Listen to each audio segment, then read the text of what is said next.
Hi, இன்றைக்கி நம்ம சுவாரஸ்யமான டாப்பிக்கோடு தான் வந்திருக்கோம். பாம்பை கண்டா படையும் நடுங்கும் அப்படின்னு சொல்லி சின்ன வயசுலேருந்தே நிறைய பழமொழிகளையும் நம்ம கேட்டிருக்கோம்.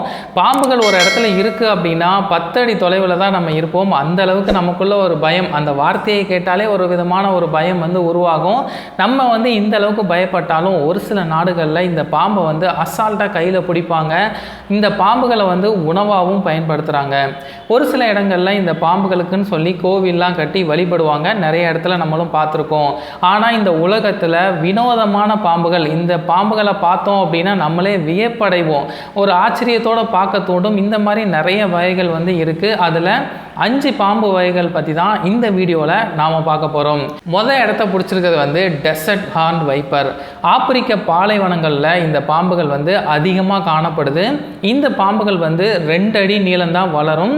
இந்த பாம்புகளுக்கு இருக்கக்கூடிய ஒரு ப்ளஸ் அப்படின்னா கண்களுக்கு நேராக மேல் பகுதியில் 2 கொம்புகள் போன்ற ஒரு அமைப்புகள் காணப்படும். இந்த கொம்புகள் மூலமாக தான் இந்த பாம்பு மற்ற பாம்புகள்ல இருந்து கொஞ்சம் வித்தியாசமாக இருக்குது அப்படிங்கிற மாதிரி சொல்லுவாங்க. இந்த பாம்பு வேட்டையாடுற விதம் மற்ற பாம்புகள்ல இருந்து ரொம்பவே வித்தியாசமாக இருக்கும்.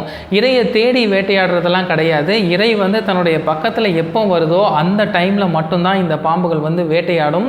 கொம்பு போன்ற அமைப்புகள் இருக்கு இல்லையா, அந்த அமைப்பின் மூலமாக மண்ணுக்கு அடியில் புதஞ்சி இருக்கும். அந்த கொம்பு மட்டும்தான் தெரியும். ஏதாச்சும் பூச்சி இல்லைனா பறவைகள் ஏதாச்சும் இது பக்கத்தில் வரும்போது மண்ணுக்குள்ளே இருந்து எகிரி குதிச்சு அந்த இரையை பிடிச்சி தன்னோட கோர பற்களால் கிழிச்சு விஷம் முழுக்க அந்த இறைக்குள்ளே உள்ளே செலுத்துமா. ஒரு கட்டத்துக்கு மேலே அந்த இறை இறந்து போகும் இல்லையா, இறந்து போனதுக்கப்புறம் அந்த இறையை அப்படியே விழுங்கிடுமா. சப்போஸ் நீங்கள் பாலைவனத்துக்கு போகிறீங்கன்னு வச்சுக்கோங்க, இந்த மாதிரி எஸ் மாதிரி சிம்பல்லாம் இருந்துச்சு அப்படின்னா கொஞ்சம் அலர்ட்டாக இருங்க. 2வது இடத்துல இருக்கிறது கோல்டன் லான்செட் அப்படிங்கிற ஒரு பாம்பு வகை தான். வெளிர் மஞ்சள் மற்றும் கோல்டன் கலரில் தான் இந்த பாம்பு இருக்கும். மற்ற பாம்புகளை விட இந்த பாம்புகளுக்கு 3.5 மடங்கு விஷத்தன்மை அதிகம் அப்படிங்கிற மாதிரி சொல்கிறாங்க. ஸ்னேக் ஐஸ்லாந்து அப்படின்னு சொல்லி ஒரு தீவு கேள்விப்பட்டிருப்பீங்க. ஏன்னா நிறைய ஹாலிவுட் படங்களில் இந்த தீவில் எக்கச்சக்கமான பாம்புகள் குமிஞ்சு கிடக்கும். அதை பார்க்கும்போதே நமக்கு பயமாக இருக்கும். அந்த ஸ்னேக் ஐஸ்லாந்து தீவில் தான் இந்த கோல்டன் லான்செட் அப்படிங்கிற பாம்புகள் இருக்குது. இந்த தீவை பற்றி நிறைய புராண கதைகள் இருக்குது. இங்கு உள்ள பாம்புகள் எல்லாமே கூட்டம் கூட்டமாக அங்கே வாழக்கூடிய மக்கள் எல்லாத்தையுமே கொன்னுடுச்சு அப்படிங்கிற மாதிரி சொல்கிறாங்க. மீனவர்கள் அந்த இடத்து பக்கத்தில் போகிறாங்க அப்படின்னா பாம்புகளால் தாக்கப்பட்டு இறந்துடுவாங்க அப்படிங்கிற மாதிரியும் சொல்கிறாங்க. நிறைய கதைகள் இந்த இடத்த பற்றி இருக்குது. இந்த தீவுகளில் மட்டும்தான் அதிக விஷத்தன்மை கொண்ட பாம்புகள் அதிகம் இருக்குது அப்படிங்கிற மாதிரியும் சொல்கிறாங்க. ஒரு ஸ்கொயர் ஃபீட்டுக்கு 3 பாம்புகள் வீதம் இந்த தீவில் மொத்தமாகவே பாம்புகள் மட்டும்தான் இருக்குது அப்படிங்கிற மாதிரி சொல்கிறாங்க. இந்த தீவுக்கு நீங்கள் போகிறதுக்கு ஆசைப்படுறீங்களா அப்படிங்கிறதையும் சொல்லுங்கள். 3வது இடத்துல இருக்கிறது ரெயின்போ ஸ்னேக். இந்த பாம்பு சவுத் ஃப்ளோரிடாவில் தான் அதிகமாக காணப்படுது அப்படிங்கிற மாதிரி சொல்கிறாங்க. ரொம்ப ரொம்ப அரிதான பாம்பு வகைகள் அப்படின்னா இந்த பாம்பு மட்டும்தான். 2020க்கு மேலே இந்த பாம்பு முற்றிலுமாக அழிந்து போயிடுச்சு. அதுக்கப்புறம் இந்த பாம்புகளை எங்கேயுமே பார்க்க முடியல அப்படிங்கிற மாதிரி சொல்கிறாங்க. காரணம் என்ன அப்படின்னா ஒரு சில காரணங்களுக்காக காடுகள் அழிக்கப்பட்டுச்சு அந்த இடத்துல. அதுக்கப்புறம் இந்த பாம்புகள் எதுவுமே இல்லை, இந்த பாம்புகளும் அழிஞ்சு போயிடுச்சு அப்படிங்கிற மாதிரி சொல்கிறாங்க. இந்த பாம்புகள் அதிகபட்சமாக 1 மீட்டர் நீளம் வளரும். வானவில்ல நிறைய கலர்ஸ் இருக்கும் இல்லையா, அதே போல் இந்த பாம்புகளுடைய உடல் பகுதியில் நிறைய கலர்ஸ் இருக்கும்.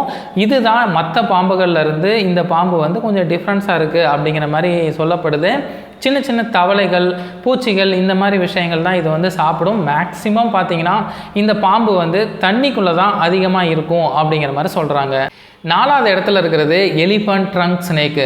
உலகத்தில் இருக்கக்கூடிய மற்ற பாம்புகளை விட இந்த பாம்போடைய அமைப்பு முற்றிலுமாக மாறுபட்டு இருக்கும். கிட்டத்தட்ட ஒரு யானை தும்பிக்கை போலவே இருக்கும். அதனால தான் இதை யானை தும்பிக்கை பாம்பு அப்படிங்கிற மாதிரி சொல்கிறாங்க. உடல் அமைப்பு கொஞ்சம் பெருசாக இருக்கும். வாலும் தலையும் ரொம்ப சின்னதாக இருக்கும். அதிகபட்சமாக 2.5 மீட்டர் நீளம் இந்த பாம்புகள் வளரும் அப்படிங்கிற மாதிரி சொல்கிறாங்க.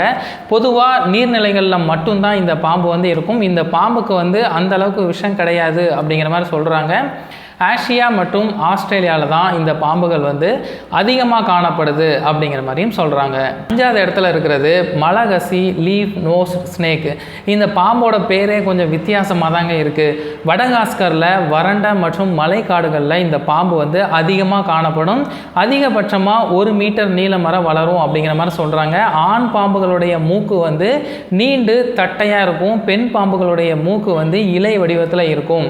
மற்ற பாம்புகளை விட இதோடைய அதோடைய வாய்ப்பகுதி வந்து ரொம்பவே டிஃப்ரெண்ட்டாக இருக்கும், பார்க்குறதுக்கு கொஞ்சம் அழகாகவும் இருக்கும்.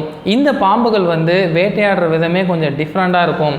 மரக்கிளைகளில் கீழ் நோக்கி தொங்குனவாறு தன்னோட இறைக்காக வெயிட் பண்ணிகிட்டு இருக்கும். ஏதாச்சும் சின்ன சின்ன பூச்சிகள் பறவைகள் ஏதாச்சும் அது பக்கத்தில் வருது அப்படின்னா அந்த மரக்கிளைகள்லேருந்து தாவி பிடிச்சி அந்த இறையை வந்து சாப்பிடுமா. மனிதர்களை வந்து இந்த பாம்பு வந்து கடிச்சிது அப்படின்னா அதிக அளவு வலியை தான் ஏற்படுத்துமே தவிர விஷம் வந்து ஏறாது அப்படிங்கிற மாதிரி சொல்கிறாங்க. இன்றைக்கி வந்து கொஞ்சம் வித்தியாசமாக இருக்கக்கூடிய 5 பாம்புகள் பற்றி பார்த்தோம். இந்த பாம்புகளில் உங்களுக்கு எது பிடிச்சிது அப்படிங்கிறத மறக்காமல் சொல்லுங்கள். இதே போல் அடுத்தடுத்த இன்ட்ரெஸ்டிங்கான டாப்பிக்கோட மறுபடியும் சந்திக்கிறேன். பாய்.